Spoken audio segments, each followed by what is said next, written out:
इस वीडियो में हम बात करेंगे समन के बारे में, जो दंड प्रक्रिया संहिता की धारा 61 से लेकर 69 तक वर्णित है।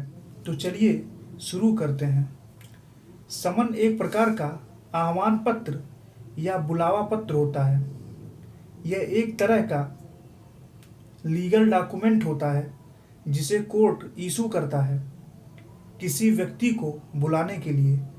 जो व्यक्ति लीगल प्रोसीडिंग में इन्वॉल्व होता है, उन्हें बुलाने के लिए कोर्ट जो लीगल डॉक्यूमेंट इशू करती है उसे समन कहते हैं। अब आइए इसे आसान सी भाषा में समझ लेते हैं, जिससे आपके दिमाग में एक पिक्चर क्रिएट हो सके। आपकी स्क्रीन के ऊपर समन का एक स्क्रीनशॉट है। प्राइवेसी कारणों के नाते मैं अभियुक्त का नाम, मुकदमा नंबर और पते का कुछ भाग इरेज कर दिया हूँ। सबसे ऊपर मुकदमा नंबर है। मुकदमा नंबर हमने इरेज कर दिया है। मुकदमा नंबर /20 दिया गया है। यह सन 2020 को दर्शाता है कि मुकदमा 2020 में पंजीकृत हुआ है। उसके नीचे थाना दिया गया है, उसके नीचे बनाम दिया गया है। आप लोग जानते ही हैं मुकदमा में नाम बनाम होता है। उसके नीचे तारीख पेशी दी गई है। यह बहुत इम्पॉर्टेंट है। अब देखिए, इसमें 6/10/2020 लिखा गया है। इसका मतलब अभियुक्त को 6/10/2020 को न्यायालय ACJM प्रथम की कोर्ट में पेश होना है। उसके नीचे अभियुक्त का नाम, उसके पिता का नाम और पता दिया गया है कि वह कहाँ का निवासी है, उसका थाना, उसका जिला आदि। उसके नीचे धारा दिया गया है और एक्ट का नाम, और सबसे नीचे न्यायालय की मुहर और मजिस्ट्रेट का हस्ताक्षर दिया हुआ है। ये तो हुई प्रैक्टिकल की चीज़ें। अब आइए देखते हैं धारा 61 क्या कह रहा है। धारा 61 समन के प्रारूप के बारे में बात करता है। आप लोग जानते ही हैं कि समन जो है वह कोर्ट जारी करता है, जो राइटिंग में होनी चाहिए और उसकी 2 प्रतियां होंगी। उसके ऊपर कोर्ट के पीठासीन अधिकारी का साइन होगा या फिर किसी दूसरे ऑफिसर का साइन होगा, जिसे high court time to time direct करती है। और समन के ऊपर उस कोर्ट की सील लगी होगी जिस कोर्ट ने उसे जारी किया है। इतनी सी बात धारा 61 कहता है। अब आइए देखते हैं धारा 62 क्या कह रहा है। धारा 62 बताता है समन की तामील कैसे की जाए। इसका सबसेक्शन 1 कह रहा है समन की तामील पुलिस अधिकारी के द्वारा या उस कोर्ट के अधिकारी द्वारा जिसने उस समन को जारी किया है, या किसी दूसरे पब्लिक सर्वेंट द्वारा, इनमें से किसी के द्वारा समन की तामील की जाएगी। इसका सबसेक्शन 2 सिंपल यही बात करता है, जो भी अधिकारी समन की तामील कराने जाएगा, समन की 2 प्रतियों में से एक प्रति उस व्यक्ति को देगा जिसके नाम से समन इशू है। इसका सबसेक्शन 3 सिंपल यही बात कह रहा है, मान लीजिए कोई ऑफिसर समन तामील कराने अभियुक्त के घर गया और समन की एक प्रति उसको प्रदान किया, लेकिन उसका क्या प्रूफ होगा कि समन की तामील हो गई होगी। इसके लिए वो ऑफिसर दूसरी प्रति के पृष्ठभाग पर उससे हस्ताक्षर करवाएगा कि हाँ भैया, साइन करो कि मैंने समन रिसीव कर लिया है। अब आइए जान लेते हैं धारा 63 क्या कह रहा है। धारा 63 कॉरपोरेट बॉडीज़ और सोसाइटीज़, निगमित निकायों और सोसाइटियों पर समन की तामील कैसे की जाए, इसके बारे में बात करता है।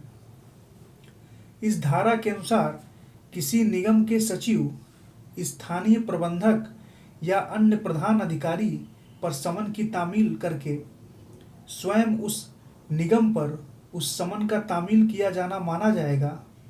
इसी प्रकार भारत में ऐसी निगम के मुख्य अधिकारी के पते पर रजिस्ट्री के डाक द्वारा भेजकर समन की तामील की जा सकती है।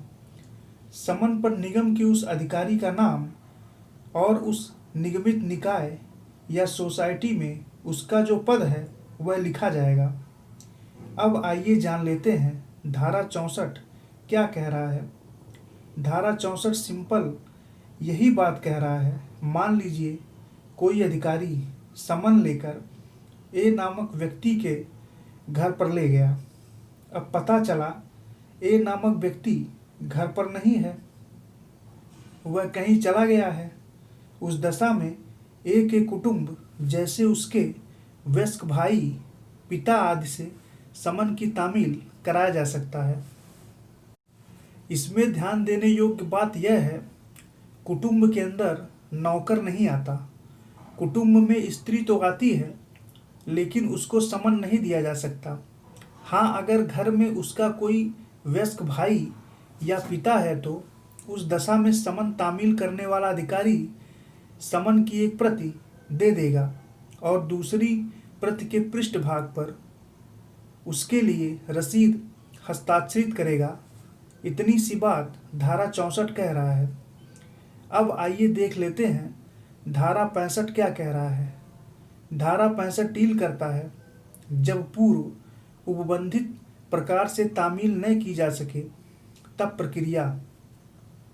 मान लीजिए धारा 62, 63, 64 में जो समन की तामील होने की जो रीतियां बताई गई हैं, उसके बावजूद भी सम्यक सतर्कता बरतने के बावजूद भी समन तामील नहीं हो पा रहा है। उस दशा में समन तामील करने वाला अधिकारी समन की एक प्रति घर के ऐसे स्थान पर चिपकाएगा जहां आसानी से सबकी निगाह पड़े, जैसे घर का प्रवेश द्वार, घर के फाटक के ऊपर, घर के बाहर दीवार पर। मतलब ये समझ लीजिए घर के ऐसे स्थान पर जहां पर आसानी से लोगों की निगाह पड़ती है। और आगे कह रहा है, न्यायालय इस संबंध में कोई जांच करना चाहे तो जांच कर सकता है और ऐसी जांच करने के बाद न्यायालय घोषित कर सकता है कि समन की तामील हुई है या नहीं। न्यायालय अन्य रीति द्वारा समन की तामील का आदेश दे सकता है। अब आइए देख लेते हैं धारा 66 क्या कह रहा है। धारा 66 सरकारी सेवक को समन की तामील कैसे की जाती है उसके बारे में बताता है।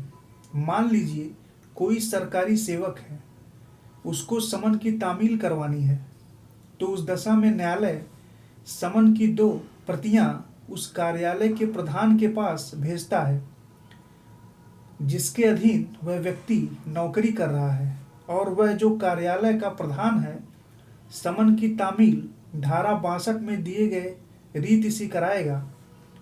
समन तामील हो जाने के बाद ऐसे प्रधान का दायित्व है कि वह समन की दूसरी प्रति पर अपने हस्ताक्षर और पृष्ठांकन के साथ न्यायालय को वापस कर दे। उसका हस्ताक्षर समन तामील का साक्ष्य होता है।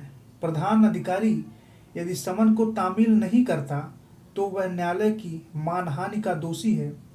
अब आइए जान लेते हैं धारा 67 क्या कह रहा है। धारा 67 स्थानीय सीमाओं के बाहर समन की तामील के बारे में बात करता है। जब न्यायालय यह चाहता है कि उसके द्वारा जारी किए गए समन की तामील उसकी स्थानीय अधिकारिता के बाहर किसी स्थान पर की जाए, तब वह मामूली तौर पर ऐसा समन 2 प्रतियों में उस मजिस्ट्रेट को भेजेगा जिसकी स्थानीय अधिकारिता के अंदर उसकी तामील की जानी है या समन किया गया व्यक्ति निवास करता है। इस वीडियो में इतना ही। आशा है यह वीडियो आपके समझ में आया होगा। भगवान करे आपका दिन शुभ हो।